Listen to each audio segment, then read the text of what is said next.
네, 지금부터는 투자해놓은 시간으로 이어가 보겠습니다. 현재 양대 지수 모두 보합권까지 낙폭을 줄이면서 상승 전환을 시도하고 있는데요. 우리 시장 이제 바닥을 다진 것인지 일단 먼저 증시 진단해 보도록 하겠고요.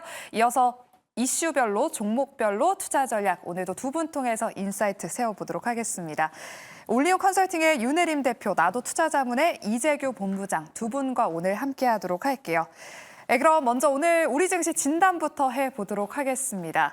오전장만 하더라도 코스피, 코스닥, 양대지수 모두 하락하면서 지난 8월에 블랙 먼데이 수준으로 지수가 추락했었는데요. 단숨에 지금 저가 매수세, 반발 매수세가 들어오면서 지수 보합권까지 올라온 상황입니다. 윤혜림 대표님, 이제 지수가 좀 바닥을 다진 것인지 오후장에 본격적으로 매수에 나서봐도 괜찮을까요? 지금 이렇게 하면 위험하다라고 말씀을 드리고 싶습니다. 일단 지금 전반적인 증시의 상태를 좀 보자면 이제 국내 증시의 큰손이라고 불려지고 있는 지금 외국인 투자자가 지난 7월부터 4개월간 코스피 시장에서 한 18조 원 가까이 매도를 하고 있습니다. 그런데 굉장히 여러 가지 이유들이 많을 텐데 지금 저는 최근에 이렇게 시장이 안 좋아지게 된 이유가 환율이 좀 한몫을 하고 있지 않나 하고 보고 있습니다. 환율이 지금 최대 1,410원 선을 넘는 등 2년 만에 최고 수준을 보여주고 있죠. 그래서 지금 우리나라 증시가 여러 가지 이제 매력도가 떨어지고 있겠지만 특히 이 원달러 환율 상승이 이제 특히나 좀 외국인들이 탈출하게 만드는 고려 요인이기 때문에 오늘 이렇게 조금 삼성전자의 저가 매수세가 들어오면서 반등을 하면서 이제 바닥이 좀 잡혔나? 다시 매수해볼까라고 조금 우리가 단편적으로 접근하기보다는 일단 전반적으로 봤을 때 환율이 안정화가 되어야지만이 다시 외국인이 매수세가 돌아올 거라고 저는 보고 있습니다. 그러면서 서서히 이제 매도가 진정될 때 이때 우리가 뭐 현금 비중을 지금 챙겼다가 들어가도 충분히 늦지 않은 시기다라고 말씀을 드릴 수 있을 것 같아서 지금 공포의 사라는 사실 조금 위험한 발언인 것 같고요. 앞으로 이제 어떻게 바닥이 다져질지 모르기 때문에 오늘 이렇게 매수세가 들어온다라고 하더라도 지금은 현금을 가장 최대 한도로 보유하고 계시는 게 훨씬 더 좋은 투자법이다라고 말씀을 드리고 싶습니다. 네, 지수가 바닥을 다졌다라고 보기에는 아직까지도 원달러 환율이 지금 현재 한 1,400원 구간에서 지나가고 있거든요. 환율이 조금 더 진정되어야 될 것 같다라는 말씀을 해주셨습니다. 그리고 오늘 우리 지수가 이렇게 빠질 때마다 최근에 계속해서 뭐 채팅창이라든지 뭐 여러 가지 그런 뭐 토론방에서든 이런 반대매매라는 단어가 굉장히 많이 나오더라고요. 반대매매 물량이 출회되면 또 지수가 추가 하락이 나온 적이 있기 때문에 많은 분들이 또 우려를 하시는 것 같습니다. 이재규 본부장님, 네. 요즘 이런 반대매매 물량 이야기가 많이 나오는데 지수 하방을 더 열고 그럼 대응을 해봐야 되는 것인가요? 네, 뭐 악재가 나온다라고 한다면 추가 하락의 가능성도 있다라는 말씀을 드리고 싶은데 지금 이제 삼성전자 같은 경우는 어제 주가가 갑자기 장 후반부에 급락이 나왔죠. 그리고 나서 오늘 자금이 들어오고 있는 것을 본다면 장 초반에는 그래도 어떻게 보면 신용 물량이 어제 오늘은 좀 나오지 않았을까라고 생각이 되고 있거든요. 삼성전자 쪽에서 물량이 좀 나왔다라고 한다면 그만큼 나왔을 것 같지는 않습니다. 삼성전자의 변동성이 안 좋긴 했지만 낙폭 자체를 봤을 때 다만 이제 물량이 어느 정도는 나왔다라고 본다면 오늘 장 초반에는 이제 2차 전지 쪽으로 반대 매도 물량이 꽤나 나왔을 가능성이 높다라고 보고 있어요. 그렇다라고 한다면 우리나라 시장에서 가장 영향력이 큰 반도체와 2차 전지 쪽에서 한 차례 정도는 반대 매도가 나왔다라고 저는 생각이 되고 있거든요. 그래서 만약에 오늘 종가까지 우리나라 시장이 좀 버텨주거나 지금 잠깐 코스피, 코스닥 양시장 모두 다 상승 전환이 됐다가 다시 밀렸는데 만약에 장 후반 종가 기준으로 봤을 때 양봉이 나오고 상승이 나온다라고 한다면 저는 그래도 어느 정도의 하방 경직을 보여줄 가능성은 있다라고 보고 있습니다. 추가적으로 지금 환율이 우리가 지금 막 방송을 하고 있는 현재 시점에서 1,399원까지 좀 빠지고 있는 모습들이 있거든요. 방금 전에 이제 대표님께서도 말씀을 하셨지만 지금 구조적으로 우리나라 시장에 자금이 들어오기가 좀 어렵습니다. 다만 여기서 환율이 계속해서 좀 안정화가 된다라고 한다면 자금이 들어올 여력이 좀 생긴다라는 말씀을 드리고 싶고 우리가 좀 큰 흐름에서 봤을 때는 지금 이제 외국 투자자들 같은 경우는 어쨌든 11월 중순부터 말까지 혹은 12월 초까지 우리가 이 북클로징이라는 기간이 있습니다. 그렇기 때문에 매매를 많이 안 하려고 하는 경우가 있어요. 그렇기 때문에 매매를 많이 안 하고 있는데 그 이후에는 자금이 또 주가가 많이 밀린 쪽으로 들어올 가능성이 있다고 저는 보고 있습니다. 그래서 이제 삼성전자라든지 그동안 우리 시장에서 낙폭이 컸던 기업들이 저는 11월 말쯤에는 자금이 한 번 정도 들어올 가능성이 높다라고 보는데 오늘 들어오고 있는 자금도 저는 의미를 그래도 꽤 부여할 만하다라고 보고 있거든요. 제가 정확하게 기억은 안 나는데 삼성전자가 지금 장중에 8%가 올라왔어요. 올해 3월 달에도 굉장히 많이 올라왔는데 올해 3월 달에 많이 올라왔을 때도 8%가 못 올라왔습니다. 당시에도 6% 정도가 올라왔거든요. 제 기억에는 2020년도에 거의 10% 정도가 한번 올라왔었고 그 이후에 본다라고 한다면 오늘 8%대 상승이 역대급으로 많이 올라온 부분일 겁니다. 그렇기 때문에 전 여기서 장후반부에 갑자기 밀리지만 않는다라고 한다면 그래도 좀 의미를 부여할 만하다. 그렇기 때문에 반도체와 그리고 2차 전지가 어느 정도 하방 경직을 보여줄 가능성이 높다라고 보고 있고 신용 반대 매도도 일부는 나왔을 가능성이 높다라고 보고 있거든요. 그래서 여기서 이제 우리나라 삼성전자나 뭐 2차 전지나 V자 반등을 하면서 엄청나게 올라갈 것이다. 코스피가 급등을 할 것이다라고 말씀드리는 게 아니라 적어도 하락은 속도 조절이라든지 하락이 일단은 멈춰줄 가능성이 높다라는 의견 드리도록 하겠습니다. 네, 그래도 오늘 삼성전자의 이런 상승은 좀 의미가 있는 상승이다라고 말씀을 해주셨습니다. 부디 오후장까지 삼성전자 상승 탄력 잊지 않고 이 흐름 쭉 이어갔으면 좋겠습니다. 그리고 우리 증시를 또 발목 잡는 게 아까 말씀해 주셨던 고환율입니다. 오늘도 아까 원달러 환율이 1,400원 구간을 지나가고 있다라고 말씀을 드렸는데요. 지금 12월 FOMC에서 기준금리를 동결할 가능성도 있다라는 이야기까지 나오고 있습니다. 만약에 이러한 강달러 현상이 지속된다면 우리 개인 투자자분들이 또 수혜를 입을 수 있을 만한 섹터 그리고 피해를 입을 만한 섹터를 좀 옥석을 가려야 될 것 같은데요. 본부장님, 이에 따른 투자 전략 어떻게 세워봐야 될까요? 네, 일단 금리 인하 속도는 조절이 될 가능성이 높다라고 보고 있습니다. 지금 트럼프 당선인이 진행을 하고 있는 여러 가지 정책적인 부분들이 인플레를 자극할 가능성이 굉장히 높거든요. 그렇다라고 한다면 우리가 예상을 했었던 금리 인하의 그 속도 자체가 좀 둔화될 가능성이 높다라는 거죠. 그래서 지금 우리나라도 그에 따른 영향을 많이 받고 있다라고 보고 있는데 단순하게 금리 인하 그러니까 강달러에 대한 수혜를 받을 수 있는 것은 우리나라 수출주들이라고 보시면 좋아요. 그러니까 사실 지금 1,400원에 올라간다라는 부분들이 속도적인 측면에서 너무 빠르게 올라갔었던 부분들이 어떻게 보면 더 큰 부담이었을 가능성이 높습니다. 사실 우리나라 같은 경우는 이 달러 원 환율과 반비례로 움직이는 경우가 굉장히 많거든요. 그래서 사실 환율이 올라간다는 것은 수출주 위주의 국가인 우리나라한테는 그렇게 나쁜 것은 아닙니다. 그래서 저는 환율이 떨어져 주는 것도 좋지만 여기서 상방 자체가 뚫고 올라가지 않으면서 변동성이 줄어드는 게 가장 좋다라고 생각을 하고 있거든요.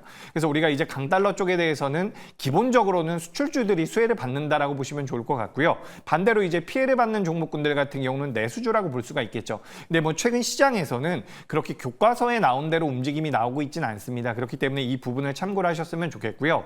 여기서 이제 우리가 추가적으로 좀 생각해 볼 부분은 환율이 과연 더 올라갈 것인가 이 부분이거든요. 지금 이제 다른 나라 증권사에서는 환율이 1,500원 대까지 올라갈 수도 있다. 뭐 이런 내용들까지 나오고 있는데 사실 우리가 1,400원대를 넘어가면서 여기서 추가적인 상승이 나오기에는 저는 개인적으로 좀 어렵다라고 생각을 하고 있습니다. 그렇기 때문에 오히려 여기서는 달러 강세가 완화될 때 수혜를 받을 수 있는 그러니까 내수주라고 우리가 볼 수가 있는 부분인데 뭐 최근 시장 자체가 그렇게 움직이진 않고 있으니까 오히려 원화 강세에 따라서 수혜를 받을 수 있는 종목군들도 한번 봐보시는 게 어떨까. 그러니까 지금 달러 강세에 대해서 계속해서 시장에서 이야기를 하고 있는데 반대로 꺾이는 경우도 우리가 생각을 해볼 필요가 있거든요. 피크를 찍고서 꺾인다라고 한다면 대표적으로 항공주들 같은 경우는 수혜를 받을 가능성이 굉장히 높습니다. 오늘도 대한항공이 거의 신고가 부근에서 움직임을 보이고 있는데 이건 오히려 달러가 꺾일 때 수혜를 받을 수 있는 종목이거든요. 그래서 이쪽 같은 경우도 우리가 좀 관심을 가져볼 필요가 있지 않을까라고 생각이 돼서 달러 강세에 따라서는 뭐 우리나라 수출주들이 원래 수혜를 받을 수가 있는데 지금 시장에서 그렇게 반응하고 있진 않고 그리고 달러가 밀릴 때에는 또 우리나라 내수주들이 수혜를 받을 수 있는데 그렇게 움직이진 않고 있다. 다만 우리가 앞으로 뭐 투자하는 데 있어서 아이디어를 잡아본다라고 한다면 달러 강세 쪽에 대한 모멘텀을 가지고 가고 있는 기업들 말고 오히려 원화 강세가 진행이 될 경우에 수혜를 받을 수 있는 종목군들을 봐보시는 게 어떨까? 저는 이렇게 의견 드리겠습니다. 네, 그럼 증시 진단 여기까지 해보도록 하겠고요. 이어서 많은 분이 또 궁금해하실 만한 반도체 섹터 이야기 나누어보도록 할게요. 먼저 삼성전자 이야기부터 나누어보겠습니다. 오늘 정말 분노의 반등세를 보이고 있습니다. 장중 한때 8.62%대까지 상승하면서 54,200원을 찍고요. 약간의 상승 탄력이 둔화됐다가 지금 다시금 한 7%대 상승세를 보이고 있습니다. 윤혜림 대표님, 이거 어제 49,900원을 찍었던 거는 외국인들이 좀 싸게 담으려고 이렇게 패대기 친 게 아닌가 이런 생각도 드는데 그럼 우리 개인 투자자분들 지금 구간에서 이제 삼성전자 본격적으로 물을 타도 괜찮을까요? 저는 일단 이제 우리 국민들도 삼성전자를 어느 정도 좀 내려놔야 할 것 같다라고 말씀을 드리고 싶습니다. 일단 삼성전자가 지금 반등을 해도 사실 기쁘지가 않은 게 지금 4년 반 만에 최저치의 주가가 도달하게 되었고 지금 3달 동안 약 40%의 주가가 하락이 나왔습니다. 그래서 지금 삼성전자의 주가의 하락이 뭐 이 한 기업의 문제가 아니라 지금 코스피에도 악영향을 미치고 그리고 반도체 전반적인 투심에도 악영향을 미치고 뭐 뿐만 아니라 삼성그룹주의 또 지금 이제 조금 끌어내리는 모습을 보여주고 있기 때문에 뭐 오늘 이렇게 반등이 나온다고 해서 이제 진정한 저가 매수를 해볼까라고 얘기를 하기엔 다시 또 다음 주가 돼서 다시 또 하락을 한다고 하면은 굉장히 좀 이 이제 삼성전자 주식을 들고 있으신 분들은 어떻게 대응을 해야 될지 조금 더 혼돈의 카오스가 되지 않을까 싶습니다. 그래서 삼성전자는 지금 워낙 나오는 노이즈들이 계속해서 해결이 되지 않고 있습니다. 우리가 맨 처음에 나왔던 이 HBM 기술 격차부터 시작을 해서 지금 이제 미국 대선 관련해서도 안 좋은 얘기들이 나오고 있고 또 파운드리 사업 부진 등등 사실 우리가 긍정적인 요소를 좀 찾아볼 수 없다라고 말씀을 드릴 수 있을 것 같고요. 지금 어쨌든 삼성전자발 이 코스피의 하락이 결국엔 외국인 중심의 이제 매도가 출회되기 때문에 지금 한 9월부터 10월까지만 해도 삼성전자를 이제 외국인들이 한 33거래일 연속 순매도를 하면서 한 13조 가까이 매도를 했기 때문에 주가가 한 25% 정도 하락을 했습니다. 그래서 뭐 트럼프 트레이드가 지금 굉장히 뭐 증시에 강한 이런 바람을 불어넣어주고 있는데 이제 반도체 지원법인 이 칩스법에 대해서도 좀 비판적인 입장을 가지고 있어서 삼성전자를 필두로 이제 반도체는 우리가 이렇게 주가에 하루하루에 일일비하지 않고 조금 이제 보수적인 관점으로 계속해서 봐야 된다라고 말씀을 드리고 싶고요. 물론 주가가 과도하게 하락했기 때문에 이런 밸류에 따른 매력도가 부각이 될 수 있겠지만 사실 저는 지금 더 강력한 주도주가 훨씬 더 매력이 있지 않을까라는 생각에 삼성전자는 조금 계속해서 보수적으로 말씀을 드리고 싶습니다. 네, 삼성전자는 그래도 조금 경계해야 된다라고 말씀해 주셨습니다. 그래도 이제 삼성전자가 오르니까 지금 반도체 소부장 종목들도 일제히 오르고 있습니다. 지금 HBM 관련주로 묶이지 않는 종목들도 동반 상승하고 있는데 대표님, 지금부터 좀 정립해서 매수한다면 우리 대표님이 또 좋은 종목 잘 골라내시잖아요. 좀 저가 매수해 볼 수 있을 만한 종목이 있다면 어떤 종목이 있을까요? 이제 요즘은 적립식 매수도 조금 무서운 상태인데 이제 저는 계속해서 반도체를 7월부터 보수적인 관점으로 보고 있습니다. 그런데 이제 내가 반도체주 내에서도 나는 좀 이제 적립식으로 매수를 해보고 싶다라고 하시면 저는 그래도 상대적으로 지금 주가 관리가 좀 잘 되고 있는 이 하나 인더스트리얼 솔루션즈를 좀 보시면 좋겠습니다. 일단 지금 한미 반도체가 독점을 했던 이 TC 본더에 관한 이야기로 지금 등락이 조금 크기는 하지만 주가가 쉽게 조금 이 불일시가 꺼지지 않는다라고 보여주고 있습니다. 그래서 내가 만약에 반도체 소부장 쪽으로 조금 적립식 매수로 자가고 싶다라고 하시면 지금 하나 인더를 보시면서 4만 원 선 아래에서 이렇게 하락이나 급락이 나왔을 때 모아가시는 관점을 추천드립니다. 네, 한화 인더스트리얼 솔루션즈 이야기해 주셨고요. 이어서 그러면 또 반도체에서 요즘 미중 무역 분쟁이 히토류까지 지금 번지고 있습니다. 오늘 오전장에 히토류 관련 종목들이 장 초반에 급등을 했는데 현재는 다 윗꼬리를 좀 달았는데요. 본부장님, 히토류 관련 종목들 트레이딩 관점으로 본다면 어떻게 보시나요? 또 신선한 테마이긴 해요. 네, 저는 추가 상승이 나올 가능성이 높다라고 보고 있습니다. 지금 그러니까 트럼프 당선인이 나오면서 우리나라 시장에 정말 많은 영향을 미치고 있죠.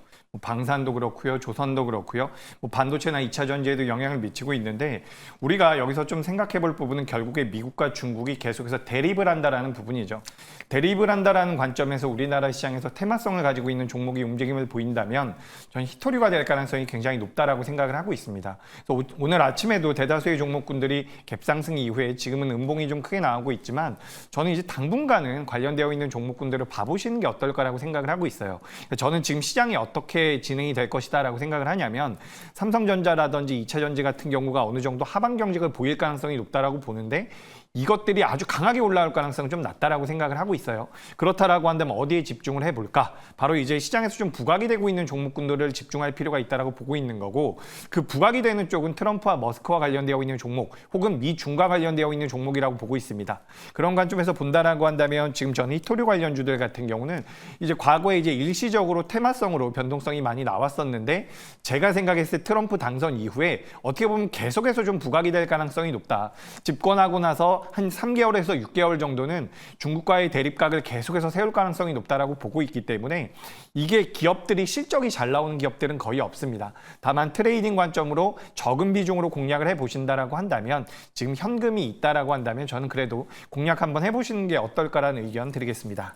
네, 히토류 관련 종목들은 추가적인 상승세를 한번 기대해봐도 좋을 것 같습니다. 그럼 세 번째, 2차 전지에 대한 투자 전략 한번 세워보도록 하겠습니다.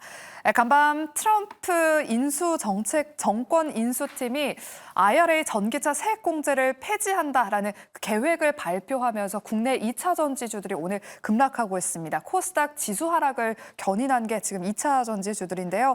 지금 모든 종목들이 급락세를 보이면서 이 시점에서 2차 전지 종목도 지금이라도 손절해야 되나, 많은 개인 투자자분들 고민이 많으실 것 같습니다. 윤혜림 대표님, 2차 전지주들 어떤 대응 전략이 필요할까요?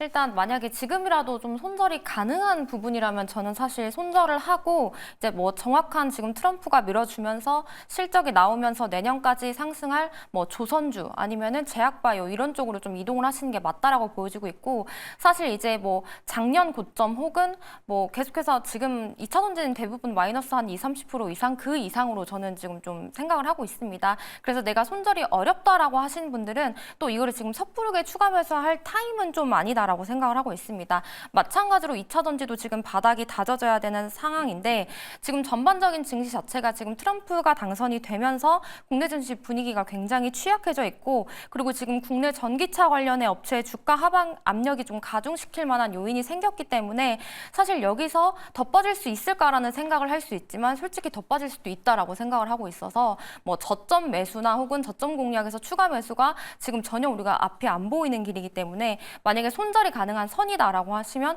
좀 손절을 하시면서 조금 다른 주도 섹터나 주도주로 이동을 하시고, 이제 좀 나는 크게 물려 있다, 좀 마이너스가 크다라고 하신 분들은 어느 정도 바닥이 잡힌 후에 추가 매수를 하면서 2차 전지는 향후 한 2-3년 뒤의 흐름을 생각하시면서 보는 게 조금 마음이 편하실 것 같다라고 말씀드리고 싶습니다. 네, 당분간은 좀 2차 전지주들 조금 아쉬운 흐름이 좀 이어질 것 같습니다. 한 가지 좀 눈에 띄는 점은 이번 전기차 세액공제 폐지 이슈에 테슬라 CEO 일론 머스크도 동의했다는 점입니다. 머스크가 SNS에 모든 산업 보조금을 폐지해야 된다라는 글을 올린 걸 저도 봤는데요. 이제는 테슬라가 전기차가 아닌 ESS와 자율주행으로 사업 전략을 바꾸는지 궁금합니다. 이재규 본부장님. 네. 그러면 우리도 이제 ESS와 자율주행 쪽을 바라봐야 되는 건가요? 네, 원래 좀 바라봤어야 되는 분야가 아닐까라고 생각이 됩니다. ESS, 자율주행 모두 다 괜찮고요. 그리고 이제 트럼프가 폐지에 동의를 했다라는 것은 어떻게 보면 선두 기업으로서의 자신감이 아닐까라고 생각을 하고 있거든요. 그래서 뭐 트럼프가 그런 이야기를 하면서 우리나라 2차 전지 관련주들 주가 흐름 장 초반에 굉장히 안 좋았죠. 근데 뭐 이럴 때마다 드는 생각이 뭐냐면, 좋은 뉴스가 나오면 선반영이 됐다라고 하면서 좋은 뉴스 나오면서 우리나라 시장 밀리고요. 또 나쁜 뉴스가 나오면 그동안 우리나라 2차 전지 관련주들 많이 밀렸었거든요. 근데 또 나쁜 뉴스 나오니까 나쁜 뉴스라고 또 밀리고 있습니다. 그래서 굉장히 씁쓸한 부분들이 있는데, 저는 이제 2차 전지가 앞서 뭐 반도체 2차 전지 말씀드리면서 똑같아요. 지금 시장 자체가 너무 안 좋고 매크로적인 부분들, 환율적인 부분에서 우리나라 주식을 매수해서 수익이 나도 외국인들 같은 경우는 환차손이 발생하기 때문에 지금 우리 시장이 매력적이지가 않거든요. 근데 환율 같은 경우가 어느 정도만 안정이 된다라고 한다면 저는 자금이 유입될 가능성이 있다라고 생각을 하고 있습니다. 그래서 2차 전지 오늘 같은 경우도 몇몇 기업들 같은 경우는 아랫꼬리를 굉장히 길게 달아주고, 그동안 상대적으로 굉장히 견고했었던 LG 에너지 솔루션은 지금 밀리고 있는데, 저는 그래도 하반 경직은 어느 정도 보여줄 가능성이 높다라고 보니까 이 부분을 참고하시면 좋을 것 같고요. ESS라든지 자율주행 같은 경우도 뭐 시장에서 지금 우리나라 시장에서 안 밀린 종목군들이 많지는 않거든요. 그래서 다 같이 좀 휩쓸려서 밀렸다가 다시 반등을 준다라고 한다면 우리가 뭐 체크해볼 필요는 분명히 있지 않을까라고 보고 있습니다. 다만 지금 이제 시장에서 자금이 워낙 제한적이기 때문에 강한 쪽에다가 집중을 좀 더 하시는 게 좋아요. 그래서 오늘 같은 경우도 우크라이나 재건 관련주들이 굉장히 강하죠. 그래서 이런 종목군들 위주로 트레이딩을 하시는 게 좋고, 만약에 내가 그때그때 따라붙는 게 어렵다라고 한다면 뭐 만약이 아니라 현실적으로 어렵죠. 그런 분들 같은 경우는 지금 이제 뭐 우크라이나 테마가 올랐다라고 한다면 그 다음에 뭐가 움직일 수 있을까? 여기에 대한 고민을 해보신 다음에 선취매를 해놓고서 좀 기다려보시는 게 어떨까라고 말씀을 드리고 싶습니다. 그러니까 지금 너무 큰 섹터보다는 시장의 관심도가 집중되고 있는 섹터 쪽으로 좀 집중하실 필요가 있다라는 말씀 드리겠습니다. 2차 전지주들 일단 손실 보고 계시는 분들 혹시나 내가 손절을 했다라는 분들은 ESS나 자율주행 쪽으로 조금 빨리 포트폴리오를 변경하는 것도 괜찮을 것 같습니다. 일단은 성장성 기대해보자라고 말씀해 주셨습니다. 다음은 우리 시장에서 또 주목받고 있는 테마주에 대한 대응 전략 한번 살펴보도록 할게요. 먼저 오늘 장에서도 강한 우크라이나 재건주들 살펴보도록 할게요. 지금도 SY 스틸텍 상한가에 거래가 되고 있고요. 뒤를 이어서 SG, SY, TYM, 현대 에버다임 같은 종목들 10% 넘는 급등세를 보이고 있습니다. 윤혜림 대표님, 우크라이나 재건주 트럼프 트레이드의 대표 수혜 섹터 중 하나입니다. 오늘 가장 강하게 지금 오르고 있는데 추가 상승을 기대해봐도 될까요? 일단 재건주도 지금 크게 상승이 나오면서 여기서 그치지 않고 더 상승할 수 있다라고 보여지기 때문에 이제 내가 좀 트레이딩을 잘 하시는 분들은 계속 추적 관찰을 하면서 보셔도 좋을 것 같습니다. 그래서 오늘 좀 눈에 띄는 종목이 이제 TYM이라는 종목이었는데, 이제 농기계 관련 업체로 이 종목도 한참 이제 로봇주가 시세 분출을 했을 때 굉장히 좋은 주가의 모습을 보이다가 지금 거의 이제 바닥을 다지고 지금 재건 이슈로 좀 다시 상승하는 모습을 보여주고 있습니다. 그래서 굉장히 거래가 크게 나왔기 때문에 뭐 바닥에서 지금 장기 이평선인 241선, 480일선을 뚫으면서 조금 강력한 상승이 나왔기 때문에 좀 오늘 종가를 보시고 뭐 다음 주 이후로도 트레이딩 관점으로 보셔도 충분히 좋다라고 말씀드릴 수 있을 것 같습니다. 네, TYM 눈여겨보시길 바라겠고요. 우리 이재규 본부장님의 의견도 들어볼게요. 재건주 계속 볼까요? 네, 저는 재건주 괜찮다라고 생각을 하고 있습니다. 어쨌든 지금 자금이 많이 들어오고 있죠. 그래서 뭐 시장에서 좋다라고 이야기하는 쪽 같은 경우도 자금이 들어오지 않는다라고 한다면 주가가 언제 올라갈지는 모릅니다. 뭐 제가 1년 후에 뭐 반도체가 올라갈 겁니다라고 말씀드리려고 지금 이 자리에 있는 건 아니라고 생각을 하고 있거든요. 좀 단기적으로 보신다라고 한다면 현대 에버다임이라든지 이런 재건 관련주들 같은 경우는 추가 상승의 여력이 있다라는 말씀을 드리고 싶고요. 이제 시장에서 분석을 할 때 실질적인 수혜는 미국 기업들이 많이 받을 것이다라는 이야기가 있거든요. 캐터필러 쪽에 대한 협력 업체 중에서 진성 TC라는 기업이 있으니까 이런 기업들도 한 번씩은 체크해 보시는 게 어떨까라는 의견 드리겠습니다. 네, 그럼 본부장님, 네. 이 트럼프 트레이딩 장세, 머스크 트레이딩 장세가 언제까지 좀 이어질까요? 지난주부터 시작해서 내내 좀 이어지고 네. 있는 것 같아요. 그죠. 생각보다 너무 강해서 저도 참 이게 씁쓸합니다. 씁쓸한데 제 생각에는 그래도 자금의 선택을 받고 있기 때문에 전 좀 더 이어질 가능성이 높다라고 보고 있어요. 지금 저 개인적으로는 반도체와 2차 전지도 한번 투매가 나왔다라고 생각을 하고 있거든요. 그래서 여기서 하방 경직은 보여줄 가능성이 높은데 그렇다라고 해서 시세가 강하게 나올 것 같진 않거든요. 그렇기 때문에 우리가 자금이 어디 쪽으로 흘러가는지를 봐야 되는데 그게 트럼프와 머스크와 관련되어 있는 종목군들 혹은 뭐 시진핑과 이제 우리가 또 회담을 한다라고 하죠. 그래서 시진핑 관련되어 있는 종목군들도 중국 쪽 종목군들도 좀 체크해 보시는 게 어떨까라는 의견 드리겠습니다. 네, 중국 쪽 관련주 봐야 된다라고 말씀하셨는데 아까 전에 장중에 윤석열 대통령과 중국 시진핑 주석이 2년 만에 정상회담을 가진다라는 속보가 전해지면서 뭐 여행 관련 종목들이 급등하기도 했습니다. 윤혜림 대표님, 해당 이슈로 또 오를 수 있을 만한 섹터 어떤 업종이 있을까요? 아무래도 이제 문화 관광 쪽이 수혜를 보겠지만 이제 지금 증시 상황에서 이제 이 모멘텀이 아니라 좀 같이 이어질 수 있는 모멘텀을 본다면 저는 엔터 쪽을 다시 보셔도 좋을 것 같습니다. 이제 최근에 특히 JYP 같은 경우는 이제 굉장히 어닝 서프라이즈가 나오면서 지금 바닥권에서 다시 상승하는 모습을 보여주고 있고 증시가 안 좋음에도 불구하고 주가가 굉장히 견고한 흐름으로 흘러가고 있어서 뭐 지금 이렇게 접근을 하기에는 부담스럽지 않은 위치이기 때문에 이제 만약에 이런 쪽에서 호재를 본다면 엔터 쪽을 다시 보시는 것도 도움이 되겠습니다. 네, 엔터주들 계속해서 눈여겨봐야 된다라고 말씀해 주셨습니다. 저희가 최근에 또 투자해놓은 시간에서 엔터주들에 대한 이야기를 참 많이 나눠봤는데 그럼 우리 본부장님, 네. 본부장님의 생각은 어떠세요? 엔터주들 또 네. 내년에 BTS가 블랙핑크가 또 컴백을 한다고 하더라고요. 엔터주도 봐야 되고 그럼 다른 쪽은 또 어디 봐야 되나요? 엔터주가 저도 굉장히 좋다라고 생각을 하고 있습니다. 네. 지금 엔터주들 같은 경우는 작년에 피크를 찍고서 계속해서 하락을 했거든요. 그러다가 이제 올해 말부터 조금씩 개선이 된다라고 하는데 실제로 앨범 판매량 같은 경우도 100% 기준으로 봤을 때 40%에서 50% 정도 빠졌다가 이제 좀 저점을 잡고 있거든요. 그래서 앨범 판매량도 개선이 될 가능성이 높고요. 어떻게 보면 트럼프가 대통령 당선인이 되면서 관세 쪽에 대한 리스크가 우리나라 제조업에 많이 들어오고 있는 부분들이 있는데 이 부분에서도 상대적으로 자유롭다라고 보시면 좋을 것 같습니다. 그래서 미국과 중국 간의 미국이 관세에 대한 부분들도 우리가 좀 자유로울 수가 있고요. 중국 쪽에 대한 모멘텀도 받아갈 수가 있으니까 저는 하이브를 필두로 해서 엔터주들 관심 있게 보시는 게 어떨까 의견 드리겠습니다. 네, 말씀 여기까지 들어보도록 할게요. 오늘도 이렇게 두 분 통해서 정말 다양한 이슈들 저희가 투자 전략 짚어봤습니다. 남은 오후장에서도 여러분들 매일경제TV와 함께 하시면서 잘 대응해 보시길 바라겠고요. 그럼 저희는 다음 주 월요일 이 시간에 돌아오도록 하겠습니다. 오늘도 함께 해주신 여러분 고맙습니다.